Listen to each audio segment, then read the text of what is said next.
Good evening and welcome. My name is Emily Baker, and I work at Hope College as a health professions advisor. I want to welcome you on behalf of Hope College this evening. We at Hope are grateful for this opportunity to come together as a community to discuss a topic that affects all of us in some way. The Your Health Lecture Series is a unique educational partnership between Hope College and Michigan State University College of Human Medicine that has existed since 2016. The goal of the series is to feature physicians and researchers who can speak on a wide variety of topics of interest to public audiences. We appreciate your attendance here this evening and look forward to learning more with you about Parkinson's research from Dr. Kathy Steece-Collier. I would now like to introduce you to Kim Sepskowski, Community Engagement and Outreach Coordinator at Michigan State University College of Human Medicine, who helped coordinate this evening and the opportunity for us to learn. Welcome, Kim. Thank you, Emily. And as Emily mentioned, my name is Kim Sapkowski, and I'm the Community Outreach and Engagement Coordinator at Michigan State University College of Human Medicine. MSU College of Human Medicine and Hope College have been collaborating on the Your Health Lecture Series for the past 9 years. And this is as an extension of the Early Assurance Program agreement between our two schools. So I want to thank Emily, Terry Craig, and Hope College for the continuing partnership. I would like to note that at the conclusion of Dr. Steece-Collier's presentation, she will answer questions from the Q&A feature for as long as time allows. With that, I would like to introduce our speaker this evening. Dr. Kathy Steece-Collier is a professor in the Department of Translational Neuroscience in the College of Human Medicine at MSU. For the past 30 years, she has been dedicated to the development of improved therapeutics for people with Parkinson's disease. She was the project leader for the MSU Udall Parkinson Disease Research Center of Excellence from 2009 to 2015, and has served as the project director of NIH-funded awards with continuous NIH funding since 2004. She is also co-founder and chief scientific officer at CAV Gene Therapeutics Incorporated. She holds dual Bachelor of Science degrees in biology and chemistry and a doctorate in physiology and biophysics from the University of Illinois, Chicago. She did a postdoctoral fellowship at the University of Rochester. Please welcome Dr. Kathy Steece-Collier. Thank you so much for such a generous introduction, and I'm so excited to be here. I so wish we could all be there in person, but what I'm going to do is share my screen here, and I wish I could say, please ask questions as we're going along, but I think we'll have to wait till the end since we're on a Zoom. Let me see if I can get some of these things out of my way here so I can start my presentation.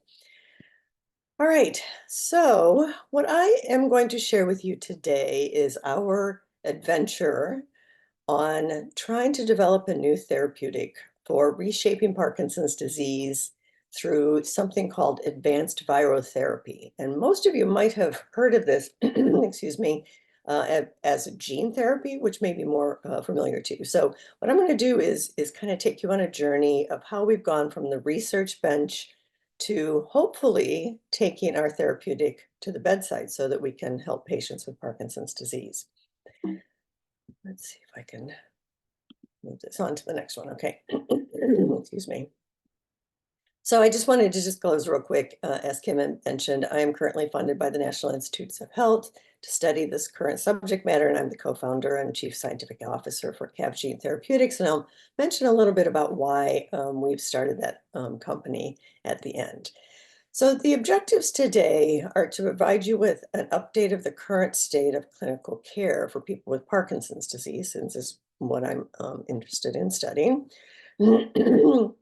And again, I want to provide you with an introduction to the evolving field of, again, virotherapy. So this is an innovative technology where people can reprogram viruses. And we're going to talk a little bit about how this works. But the viruses are reprogrammed into harmless and helpful agents to help treat conditions like Parkinson's disease and a whole host of other diseases. I'm also going to provide insight into our journey of gene therapy and how we've gone from bench and hopefully to bedside we hope in the next several years. So to start off with, I want to start with the basic types of research. So I know many of you students are interested in potentially going on into the field of medicine, either as physicians or researchers. But in the field of research, there's three general types of research. There's basic research that's aimed at understanding basic biological functions or scientific phenomena without really any thought towards pushing this towards practical ends like treating patients. Like, what's the function of a protein? What's the function of a gene? What is a gene? And in translational research, we take that type of research, whoops, sorry, I'll go back on that one. And it's aimed at improving human health. And it usually involves using animal models of human disease. We're going to show some of those animal models today. And then the hope is to take translational research towards clinical research, where you test a hypothesis or experimental therapy in the clinic in human patients. So as Kim said, I am in the Department of Translational Neuroscience. And so the goal of translational neuroscience is to take scientific discoveries and apply them towards clinical problems so that we can potentially have a therapeutic that improves the human condition. I study Parkinson's disease. And so what I want to do is introduce you over the next couple of slides to what Parkinson's disease, I'm sure what it is. I'm sure most of you have heard of Parkinson's disease, and we're going to go through a little detail here. But it's a chronic disease, so it's not curable, and it's a progressive movement disorder. So it affects the ability of a person to move. So this is sort of a typical picture that's been used, not necessarily this one, but this one has been used for many, many, many, many years. So this is the type of picture that we've shown over the last couple of decades to represent Parkinson's disease, generally considered a disease that occurs in aging. And again, it's a motor disease. So there's signs of slowness of movement, decreased movement, eventually lack of movement. There's rigidity, flexed posture, postural instability, a whole host of things that impact motor function in patients. There's also, we've come to realize, a lot of non-motor symptoms. And so this is something that's kind of been known for a while, but it hasn't really been paid as much attention to as it has recently. Things like apathy, fatigue, even constipation are things that can be as troubling, if not more troubling, than some of the motor deficits in patients. So that's something the clinicians have been paying attention to a lot more recently, and researchers trying to find out how to treat some of these, because some of these are really hard to treat with traditional treatments. The other thing that we're appreciating is that Parkinson's disease isn't necessarily a disease of the elderly. So these are pictures of actual individuals suffering from Parkinson's disease. And it's estimated that 10 to 20% of individuals are diagnosed with it before the age of 50. So we don't know what causes Parkinson's disease. Etiology is uncertain. We have some best guesses, but we know what the underlying pathology is. We've known this for a really long time. And so I'm going to give you a little anatomy lesson here. So Parkinson's disease involves a group of cells, a nucleus that's called the substantia nigra. And it's here in the midbrain, sort of down in the area of your neck. And so these neurons contain or make a substance called dopamine. It's a neurotransmitter. And they project up to an area of different area of the brain, up in the forebrain, up in this part of the brain. And they release their dopamine here. So the dopamine neurons live back in the substantia nigra, but they release their dopamine up here in the striatum. And it's for a very important reason. We'll talk about that a little bit in a minute here. But dopamine release in the striatum is very important to allow a person to have normal motor behavior. In Parkinson's disease, there's a death of these nigral dopamine neurons. And so there's less dopamine released up in the striatum, and this results in motor deficits. So because we have less dopamine, therapeutics are aimed at increasing dopamine. So there's lots of different medications that can help increase dopamine tone, we'll call it, in the striatum. The primary drug that's used to treat Parkinson's patients is a drug called levodopa, and it's shown here. It's known as Sinemet. You can't give dopamine to a patient to replace the dopamine that's lost in Parkinson's disease because dopamine doesn't cross into the brain. Instead, what we do is we give levodopa, which is a dopamine precursor. So it's in the metabolic pathway to be where dopamine is being produced. So it's converted directly into dopamine, and it interestingly is able to get into the brain. Once it gets into the appropriate areas, then it's converted to dopamine. There's also other approaches called deep brain stimulation. We're not going to get into that, but there are other surgical approaches that are used to treat Parkinson's patients, and they're even trying to do cell transplantation to replace these lost dopamine neurons and transplant them up here. But the problem is, while, as I just went over, there's lots of therapeutic options for individuals with Parkinson's disease, there remain several unmet needs in managing this disease effectively. So this is a schematic that was drawn in 2003, more than 2 decades ago, and sadly, it still holds very true. So there's a diagnosis of Parkinson's disease. The patient starts on medication here, and for a period of time, it's called the honeymoon period. Most dopamine drugs, are very, very effective. But over time, there starts to be motor complications, side effects from the drugs. The symptoms become resistant to replacement of dopamine, and it just continues to decline. So what my lab has been really interested in is the side effect called levodopa-induced dyskinesia. And it occurs in up to 90% of individuals with Parkinson's disease after 5 to 10 years. And it's a very debilitating side effect. I'm going to tell you a little bit more about that in the next couple of slides. But as you can see in this diagram too, there's waning symptomatic benefit. So there's a honeymoon period, and then you're still, the drug is still effective at reducing your motor deficits, helping you to have better motor performance, but you get all these side effects. And then eventually, as the disease progresses, and especially in elderly patients, the symptoms just, are resistant. And this is related to the fact that we just have unfettered progression. The dopamine neurons just keep dying off. And this is one of the primary goals for Parkinson's disease research, is trying to figure out how we can stop progression of the disease. So again, my lab has been studying levodopa-induced dyskinesias for many, many years, and that's kind of where the story of our journey began. So let's take a look at this. So the problem is that there's currently no ideal treatment for Parkinson's disease. There are lots of options, but no ideal treatment. What would an ideal treatment look like?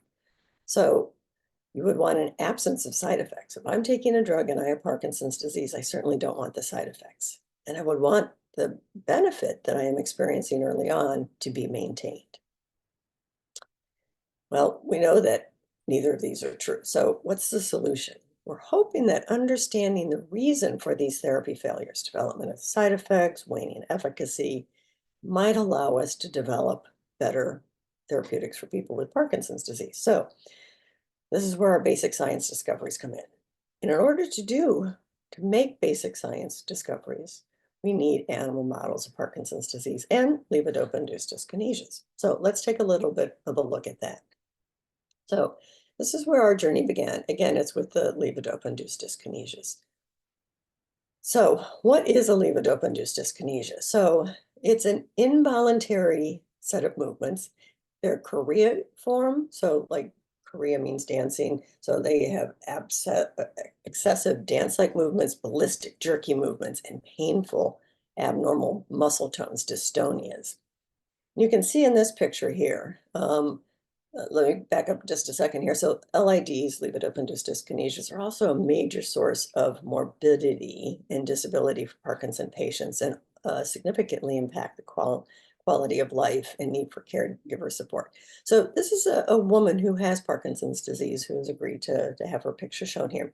And if you can, as you can imagine, if she had coffee in this cup, as her hands are moving back and forth, she certainly wouldn't be able to maintain having coffee in that cup. It would spill all over, it would spill on her. I don't know if you can notice that she has a brace on her foot. She has terrible dystonia, cramping of that foot. And so many of you may know Michael J. Fox, who has the Michael J. Fox Foundation for Parkinson's disease. He has Parkinson's disease himself. He was the actor that starred in the popular 1980s movies, Back to the Future. Unfortunately, Michael J. Fox, has terrible dyskinesias. And in fact, you can imagine if you have all of this excess movement, dance-like movement, you have problems with your balance, you're going to have frequent falls. So he's actually wheelchair bound because he's so dyskinetic and he's had so many falls. So we really need to figure out how we can treat these levodopa-induced dyskinesias. So they've been documented as really interesting for more than 60 years. So levodopa was introduced in the late 1960s. And if any of you have ever seen this movie, if you haven't, I highly recommend it. I just saw it recently. It's called Awakenings. It's got two iconic actors, so Robert De Niro and Robin Williams. And it's the story of, part of the story of introducing levodopa as a treatment back in 1969 and how the dyskinesias really affected the efficacy of it. So we've known about it for more than 60 years, and currently there's one FDA-approved drug, and it's partially effective in a subpopulation of patients for a short period of time. So it really remains an unmet medical need. And we're hoping that if we can understand the cause, this might lead to improved treatment. So it was probably 15-ish years ago that my lab became interested in a particular calcium channel. And it's a calcium channel that's found up in the striatum. So the striatum is where those diagonal dopamine neurons that die off from Parkinson's project up to the striatum. And in the striatum, there's a population of neurons called medium spiny neurons. Let's see what time it is, so I know if I'm going over time here. So, all right, we're good. Within the striatum, there are all of these, there are these cells that are the predominant cell neuron in the striatum called a medium spiny neuron. And they're named because they have a medium-sized cell body. And then they have these antennae-like structures that come off of them called dendrites. That's where all of the other cells from different areas of the brain, especially the area involved with motor behavior and cortical activity up here that comes into the striatum, talk to these medium spiny neurons out here on these antennae. And so on the dendrites, there are these little protuberances called dendritic spines. And it's on these dendritic spines that the calcium channels are located. I'm going to give you, this is going to be a little bit, excess detail of, microscopic neuroanatomy, but I think it'll come through in the end. So bear with me on this. But these spines are not just, cute little protuberances. They're very important. So all of the input from the cortex, the information that's coming down from your cortex saying, I want to ride my bike, I want to walk, all that stuff comes into the striatum and gets integrated on these spines. Dopamine ascends from the substantia nigra, you can see it here, and it talks to those spines too. And on those spines, the signaling is mediated in part by calcium. So we're going to look at those calcium channels in just a minute. So this is perhaps the most complicated slide, but bear with me again. So normally dopamine is being released and it acts as a brake.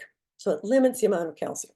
Calcium in these spines and in many cells in your body, especially brain cells, it's kind of like the Goldilocks story. Too little, not good. Too much, definitely not good. You have to have just the right amount of calcium. So normally dopamine helps to moderate that, not allowing too much calcium to come in.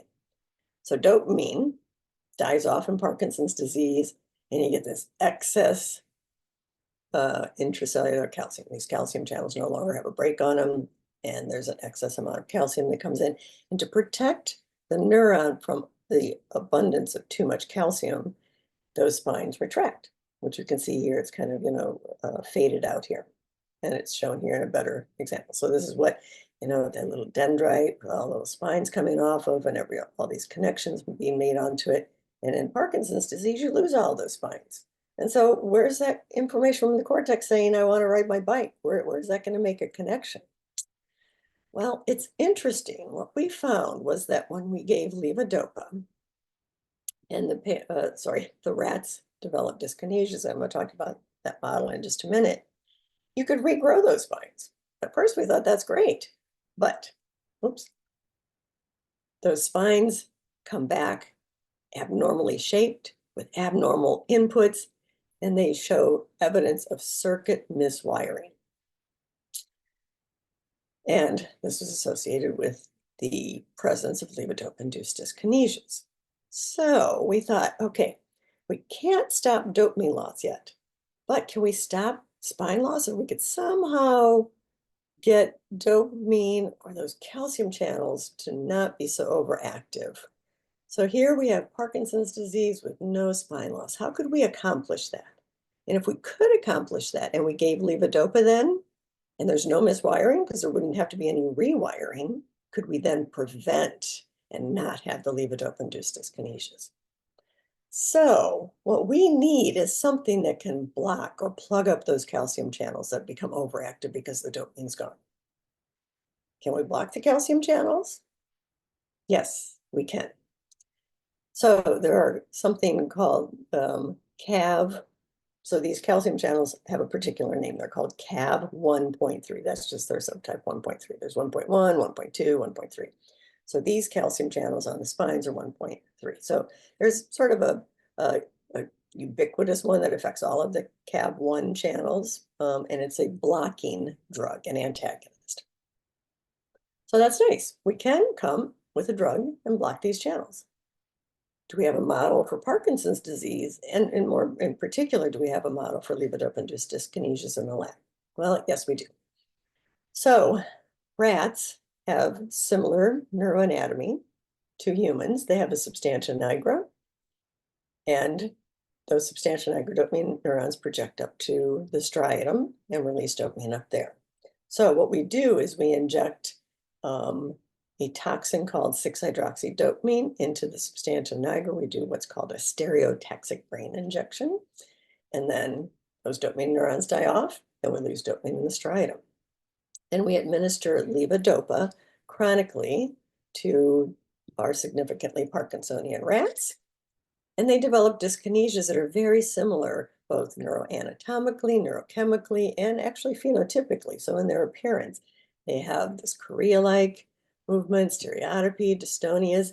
You could see if this little rat again was holding a little coffee cup, he would have the same issues. He's got hyperkinetic movements, he's got dystonia of his neck, and a whole host of other things.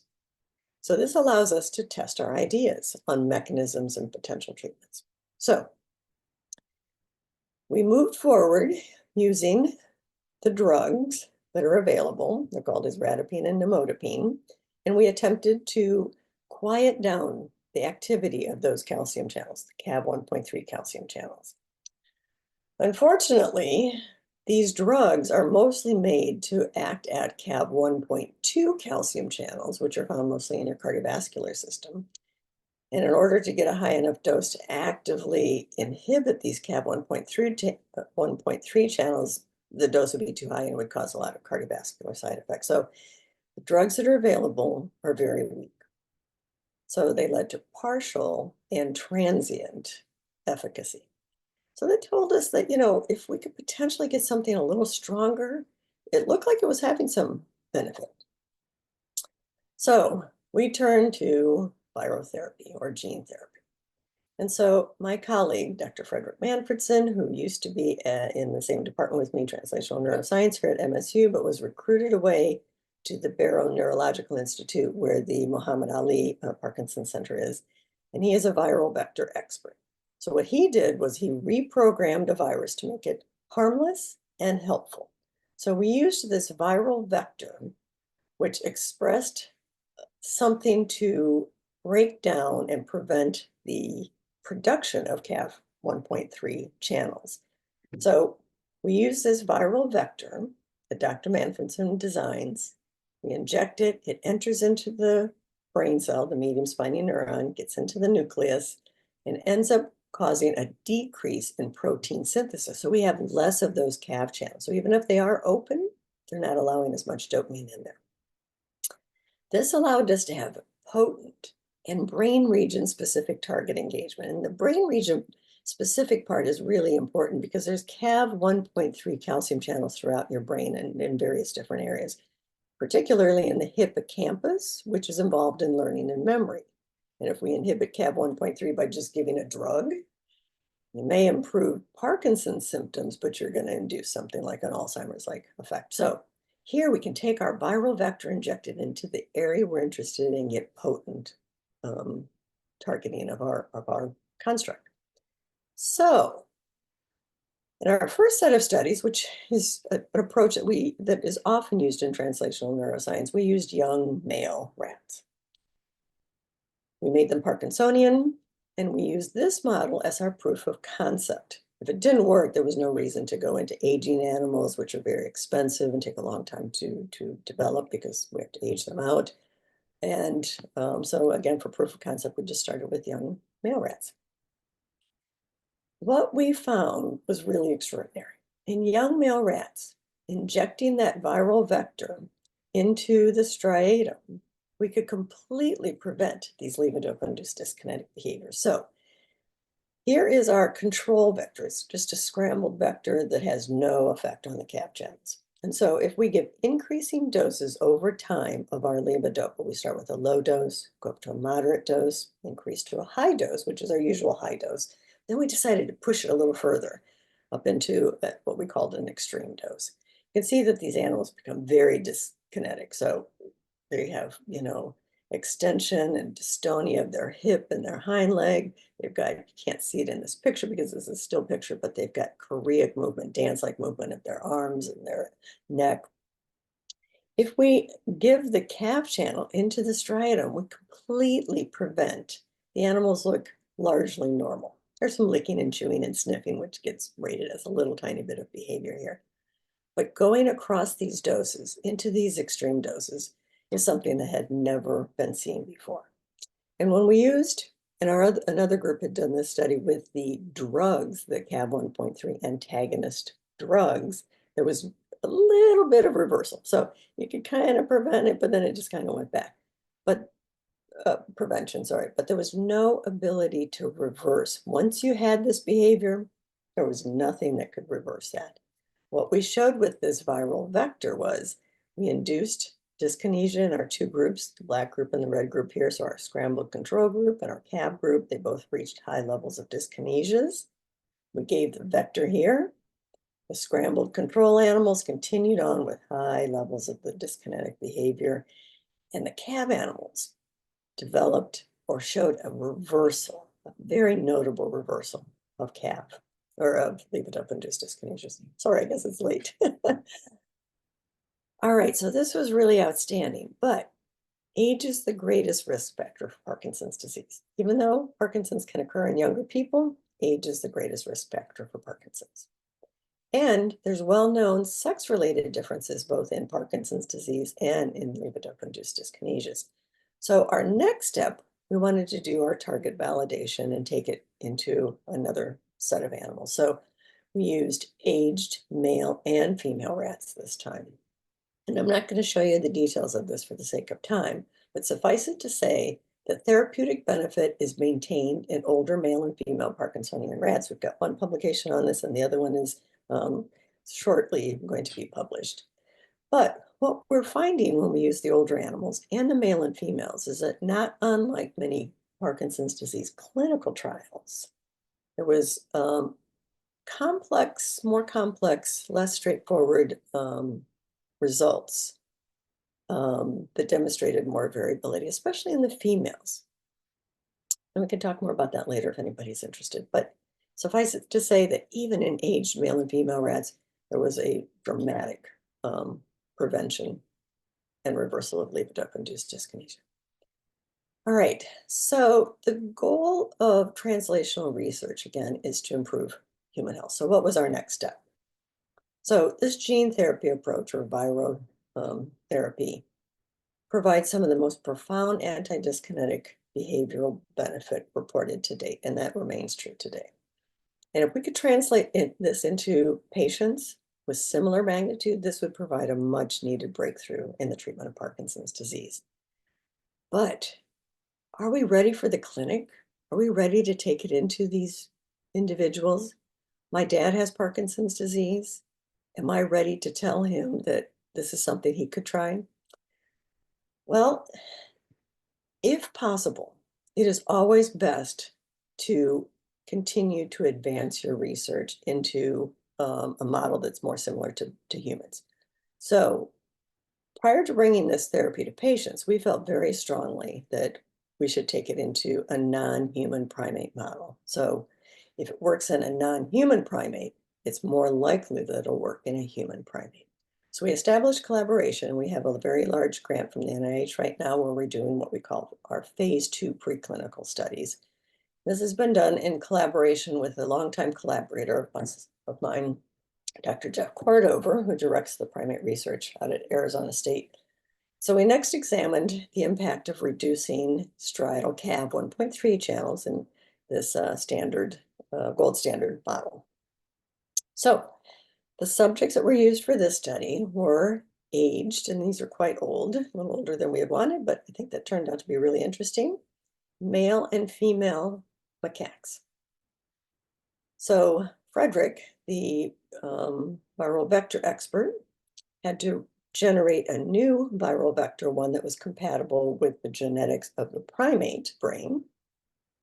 So he generated a new one, new viral vector, and we continued using prevention of levodopa-induced dyskinesias as our primary outcome. But because it's a more sophisticated model, we were able to do other behavioral tests.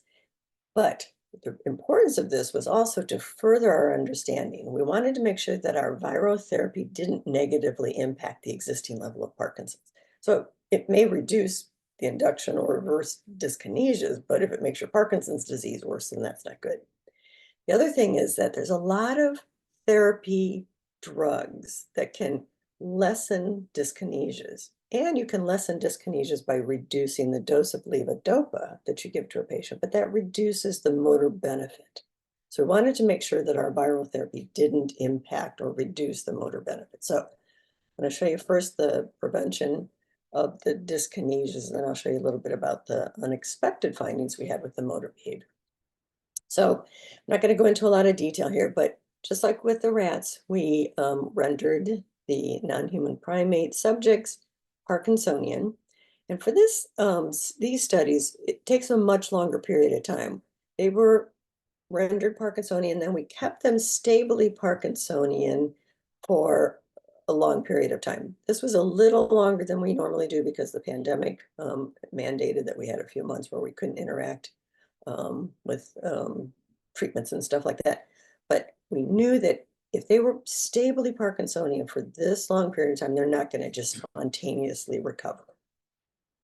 They were then given MRI guided surgery where Dr. Cordover and his colleagues injected the viral particles into their striatum using the exact same methodology that they use in human for MRI guided surgeries.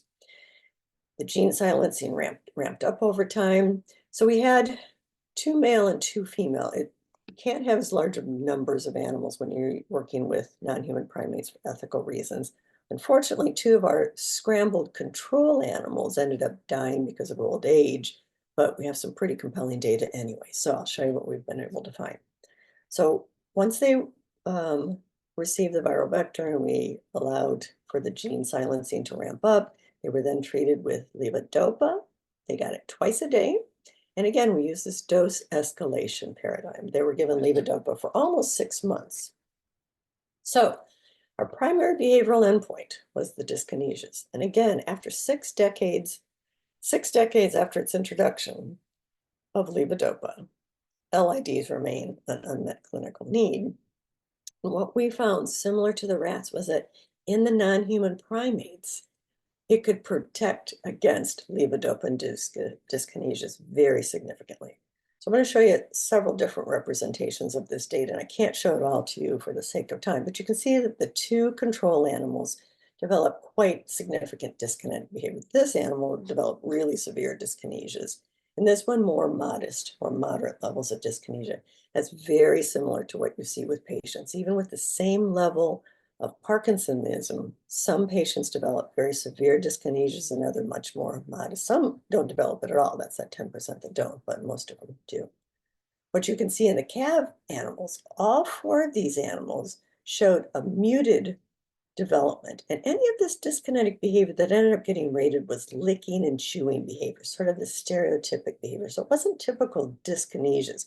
Up here, this was that, choreic behavior, dance-like movement, dystonia.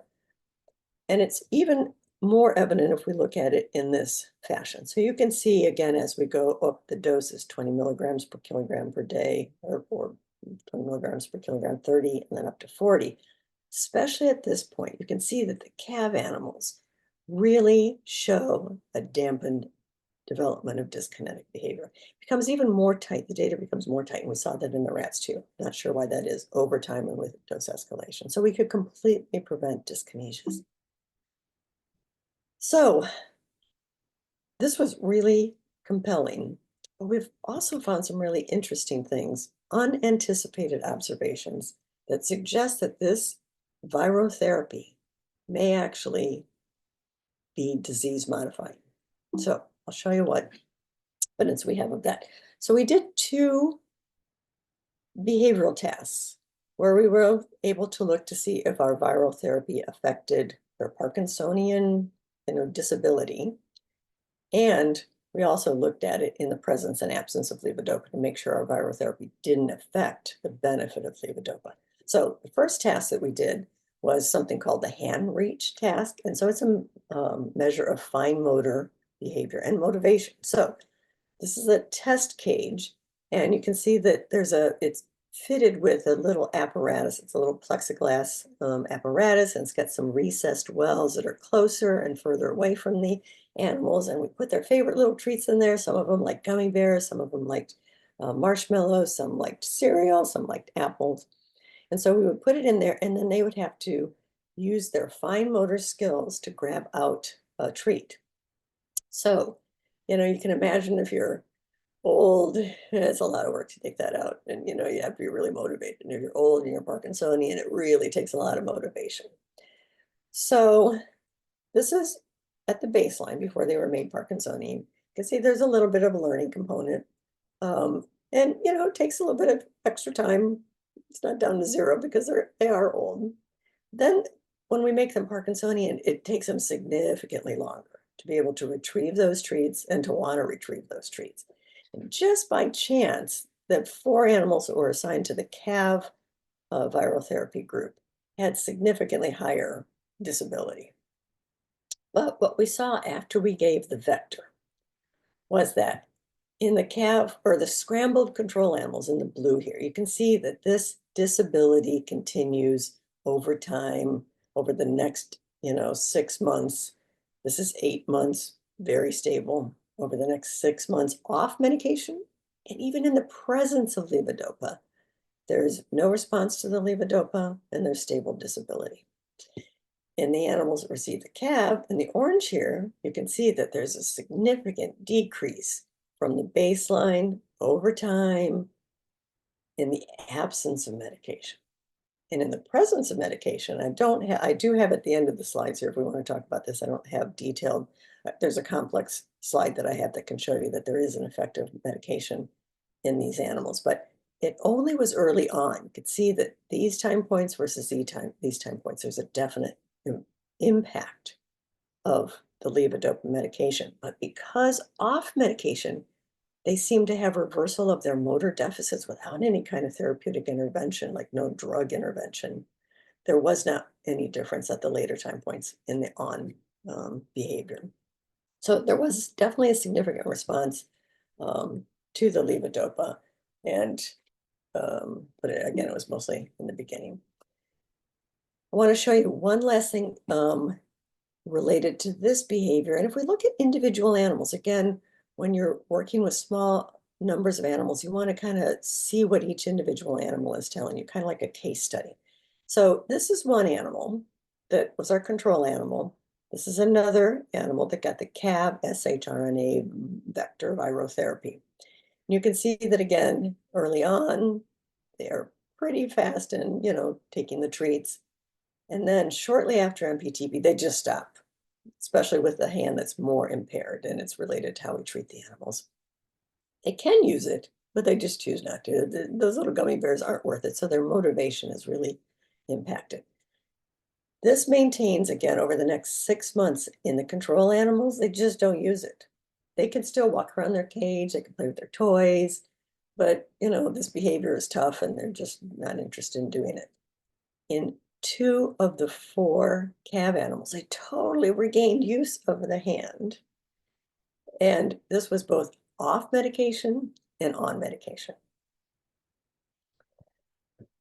The other thing, again, I don't have time to go into much detail, but we did another thing where we looked at their Parkinson's disease disability. So we looked at their bradykinesia, slowness of movement, their tremor, their postural instability, a whole bunch of other things. Get that here. And this behavior test was modeled after the clinical rating scale that they use for patients, looking at similar kinds of things. And so there's 8 different components that go into this Parkinson's disease disability test. And I want to show you one that's really striking. So again, this is modeled after, the clinical rating scale with 8 components, Parkinson's disease disability. You can see in the 2 scrambled animals, they just stay. This is looking at postural instability, their lack of being able to maintain balance when standing. They just are, maintain this same level of disability, both off medication over 6 months, and even in the presence of levodopa medication. All 4 cab animals showed improvement. 3 of the 4 off medication showed complete restoration back to normal. And the 4th one showed restoration back to normal in the later time points, but he had to have medication. So, animal models of human disease are really an integral part of improving quality of life for individuals that are afflicted with disease. Our research efforts over the past decade plus, 15-ish years, provide promise of addressing several unmet needs in the clinical management of Parkinson's disease. So if we use this spatially directed virotherapy, spatially directed meaning that we can inject it into the area of the brain specifically that we're interested in, it has no off-target side effects. It ends up having a trifecta of benefits. So we can see moderation, prevention of levodopa-induced dyskinesia side effect, pretty much complete protection against it. And again, I didn't show you the complex motor evidence here, but there's definitely a maintained response to levodopa in the animals that have the CAB 1.3 virotherapy. So the control monkeys end up losing responsiveness to levodopa. This is very typical in end-stage older Parkinson's patients. As the disease progresses, they don't respond to the levodopa anymore. These monkeys are very similar to those end-stage patients, but if they have this virotherapy intervention, it maintains benefit. Levodopa maintains benefit. And then most striking is that we saw reversal of long-standing Parkinsonian motor deficits, that hand raise task, postural instability, and a couple other behaviors that I didn't have time to show you, but it shows, that it appears to be disease modifying. Some of these behaviors, most of all of these behaviors, improve by 30 to 40%. This would be really dramatic for a patient. So if this was brought to a patient, this would be a first-in-class, multimodal, multidimensional virotherapy, gene therapy that would represent major advancement in the treatment of Parkinson's disease. And so I'll just close here by saying that, so how do we bring this into patients? So there's something called the Valley of Death. There's a lot of great ideas, a lot of great data that shows ways we can improve human health.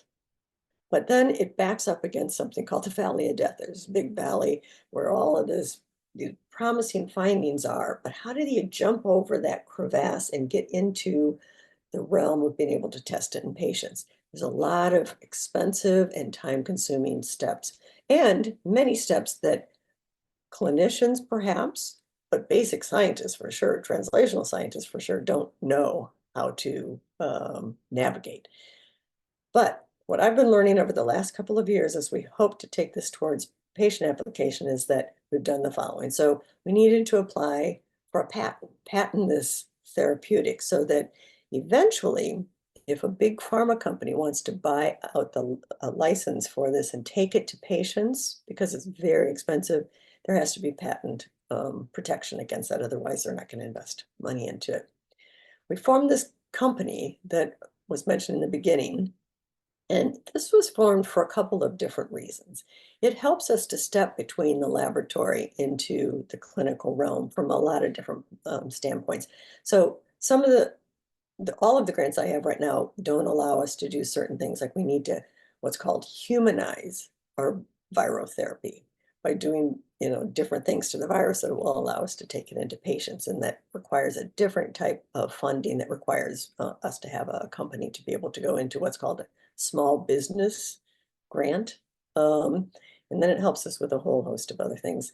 We're heading out, can't name the source, but we were given a source of funding that is helping us to take the next step to start talking to industry leaders and FDA people to see where we need to take these studies next so that we could potentially take this into patients. So I thank you kindly for all of your attention. I know it threw a lot of data at you, but we think this is something that's really promising, and it's certainly been a team effort. I have a very talented group of people in the lab. These are the people in the lab that have worked on this project. My husband, his lab has been very instrumental, and my husband has been very instrumental, and then our viral vector person and primate person, and then the funding. Without the funding, we wouldn't have been able to do any of this. So I am happy to answer any questions, open up discussion about any of this. So again, thank you. Well, thank you so much, Dr. Steece-Collier, and we very much appreciate you sharing your knowledge and expertise in this very hopeful information on new treatment for Parkinson's. Could you perhaps stop sharing, and then that Yes. way we can have the whole Okay. screen. There we go. So I want to remind everyone in the audience that if you do have a question for Dr. Steece-Collier, please enter it into the Q&A box at the bottom of your screen. We're happy to take those questions up until 8 p.m., which is now 7:47. One question, I'll start out with some questions. It's interesting you brought up the possibility of the viral gene therapy maybe having an effect on the disease itself. Yeah. And was that obviously not something you No, thought it would happen? no, not in a million years. What It was you a total surprise. And so we're not entirely sure exactly what's happening. But, so we're putting in that CAV channel up in the striatum. We're preventing probably a lot of those changes or reversing some of those changes, perhaps reestablishing normal circuitry up there that allows the behavior to be better. But one of the really intriguing things we have, and I didn't show this, is that one of the characteristics of our viral vector is that we inject it into the striatum and it gets picked up by cells from the substantia nigra that are still projecting up to the striatum. They may not be healthy. They may not be producing dopamine, or they may be producing just a little bit of it, but they're kind of like still a conduit where the virus can actually be picked up and brought back into the cell body, back in the substantia nigra. And what we have evidence of that. We can show beautiful pictures of our virus back in the nigra in cells that are surviving. And it seems to be turning back on the enzymatic machinery that makes dopamine. So we have, again, this large grant, and we're hoping to answer some of these questions moving forward. So we have sort of two parallel pathways, trying to understand the, capacities and limitations in, the basic science of it, and then another set of studies where we're going to be trying to see, what do we need to do to take it into the clinic and stuff. But in those studies where we're still trying to figure out what's going on, we do think, yeah, if we can get that, CAV silencing back into the nigra, and this gets into a really long story, we think we can protect and stop progression of the disease and Wow. and restore those neurons to health. Again, this is a hope, but Mhm. there's very strong biological rationale. And there's CAV 1.3 calcium channels up in the striatum on those medium spiny neurons. They have one purpose. There are CAV 1.3 calcium channels on those dopamine neurons. And dopamine neurons are chronically active, tonically active, just like your heart. They have pacemaking activity. Mhm. And that pacemaking activity is modulated or mediated by Cav 1.3 calcium channels. Hmm. Lots of calcium comes in and that gets extruded. Lots of calcium comes in and gets extruded to make those cells to be constantly active. A lot of cells like your heart use ions that are not calcium. Calcium, again, too much calcium, not good for any cell. So there was a very large NIH clinical trial where they tried using these CAV 1.3 antagonists. They gave them to patients, and I spent millions of dollars to see if they could silence those calcium channels and protect Parkinson patients from progressing. They weren't able to get enough of the target engagement. The drugs just don't. They couldn't use a high enough dose because it had, side effects in the heart. Hmm. So the amount they were able to get into the brain didn't silence those calcium channels well enough, they think. So there was no protection. We think that if we can inject that virus, we know we can get potent silencing of that. And our preliminary data in these monkeys definitely show that there's some sort of restoration going on, both of the cells, they're turning back on that machinery that makes dopamine. Oh, And the behavior obviously shows something. So okay. we, Wow. we have hope. We have hope that if that can be brought back into the substantia nigra and maybe up into the nigra or into the striatum, you have 2 different injections, and then you're done for the rest of your life. And you can, reverse your Parkinson's, you could prevent your Parkinson's. Again, this is speculation on my part, Right, but it's based on exactly. science. It's based Sure. on science. So Sure. we're very hopeful. That is fascinating. Well, we do have a few questions Okay. from our online audience. One is, how invasive is the procedure in placing the virus? Yep, that's a really good question. So it's a one-time injection of the substance into the brain. And so relative to other neurosurgical procedures, it's very simple.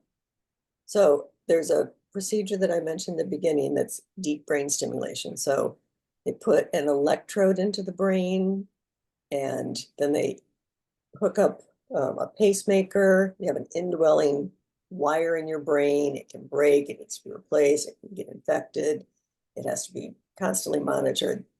Pacemaker has to be monitored for battery and things like that. So it's a very complicated neurosurgical procedure. A lot of patients don't want to go through something that egregious. Many go through it very, very well. So I'm not trying to disparage it, and it's very useful for some patients. But compared to what we would do, just putting in a simple single injection, one and done, should be good for the rest of your life. So relative to a lot of neurosurgical procedures, and again, I can go into other different ones too for various maladies and stuff, but it is neurosurgery. It would be really nice if we didn't have to do that. But relatively speaking, we've talked to a lot of physicians, and it's been done for many different diseases, Yeah. including Parkinson's, successfully. So Okay. All right. Someone else has asked, when do you think you will be seeking volunteers for clinical trials, and how does someone volunteer? that's another really great question. So we are at the very earliest part of our, journey on trying to get it into clinical trials. I don't want to say our time point, but if we can develop, so in humanizing our virotherapy, right now we have a little fluorescent tag on it. So we know when we inject it, we can see where it's gone. We can't have a fluorescent tag for a human. So we have to go in and derive our therapy. And then the therapy we're using, I don't know if anybody was noticing this, but it's an shRNA. So it's a short hairpin RNA. And those can sometimes be a little more toxic than a different type of RNA that can silence that CAV channel. So we have to try a couple different things. So we're hoping over the next 2 years, we've got funding sources to try and find the best humanized version of this. As we're doing that, we're also continuing our other studies through NIH to, again, confirm our studies. So that's me just trying to be cautious and saying it would be at least a couple years before would be the first inkling of trying to, get this to FDA approval. but that's our goal with this source that we have right now, is at the end of this 2-year time period, we would be seeking what's called IND approval, investigational new drug approval. And then we'd have to find, somebody to license it and bring it to clinical trial. So, optimistically, boy, 3-4 years, but again, that's, yeah, Mhm. I don't know. So it's not in the near future, but it's not too distant. One of our viewers asked, does your proposed therapy have any side effects on other neurotransmitters such as serotonin? Yeah, it's a great question. We are actually looking into the serotonin system right now. So we believe it, so serotonin can be involved in these levodopa-induced dyskinesias. There's aberrant sprouting. So, when the dopamine neurons die off and there's less, it's called innervation, less of those fibers from the dopamine cells up in the striatum, there's, I'll put it in colloquial terms, vacant real estate. And so the serotonin fibers coming from part of the midbrain down in the area of the dopamine neurons are like, hey, this is empty up here. Let's, grow into that area of the brain. And those serotonin fibers are thought to contribute to the levodopa-induced dyskinesias. And so we are investigating whether, we've normalized those with our calcium channel vector. But as far as we know, what we've seen is we have not so far seen negative impacts. I can't tell you about the serotonin system, but from what little we've looked at, it looks like it might be benefiting that. I'm going to say that with a might because we don't have any actual numbers on that. But yeah, we're looking into that. There's a lot of things we want to look at to make sure that, before it goes into a person, that we know that we're not causing any kind of, side effects that are negative. So above all else, do no harm. Right, right. Okay, so I think we have time for about one more question. Is there any concern that the CAV 1.3 shRNA viral therapy will work too well and the calcium channels are silenced too much? That's an awesome question. Yes. So we we have aimed at titrating just the right amount. We were originally titrating based on some clinical stuff, 60 to 70% silencing. So there's a similar silencing gene therapy that's being used in Huntington's patients. And in those patients, they want to totally wipe out the protein that causes Huntington's disease. We don't want to do that. We want to just bring the calcium levels back to normal. So we want to bring the CAV 1.3 down, but not get rid of it totally. And so what we've seen in the rat, we haven't been able to, correlate this in the non-human primate model, but we can go to almost 100% knockdown. Fortuitously, we weren't trying for that. And in a couple of the subjects, no side effects that we're seeing. But in general, and we can go as low as 40% knockdown. In that 40 to 99% knockdown, we see about the same behavioral output. But what we're aiming at is 50 to 60% knockdown. And that's about what we're seeing in the monkeys. So that's the other thing that we have to do in this next set of studies, is to titrate how much and it's, what dose of the vector we want to use. So it doesn't appear, to answer that question, it doesn't appear that, again, in those, 3-4 subjects that had 99% knockdown, they look happy, healthy, and yeah, there was no negative effect. Their Parkinsonism was almost negated. We don't really look at that in the rat, but their dyskinesias were, totally non-existent. So yeah, good question. Okay. Well, Dr. Steece-Collier, we are approaching 8 o'clock within just a few moments here, but I want to thank, again, Hope College for partnering with MSU College of Human Medicine on Your Health Lecture Series, now partnering for our ninth year, and also Dr. Kathy Steece-Collier for taking time out of her, I'm sure, very busy schedule and sharing this wonderful research with us. Also, the many folks that registered and I know we had to do a quick pivot. We were going to have part of this live in person, but because of the weather, we had to go all virtual. But we so appreciate people being online this evening. Definitely. And, for anyone that registered for tonight's lecture, you will be receiving an email with a link of the recording of this lecture, so you can watch it again at a later date or share the link with a friend who maybe would like to see it as well. So with that, again, thank you, everybody. We so appreciate you. And please stay safe out there, stay warm, and have a wonderful evening. Good Thank you, night. Kim. Thank you, Emily, and thank you, audience. Yes. Bye-bye now.